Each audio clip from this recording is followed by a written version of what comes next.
In front of me is Xiaomi 14 Ultra, and today I would like to show you how you can edit passwords saved in Google Passwords Manager.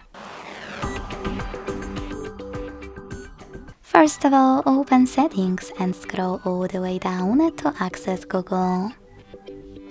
Then choose Autofill, Autofill with Google, and Google Password Manager. Now just tap on any password that you wish to edit and enter your current login method.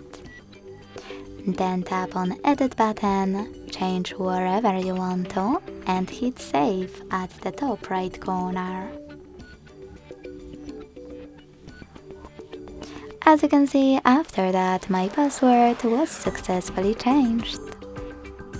Thanks so much for watching. If you enjoyed this video, smash that like button, comment and subscribe.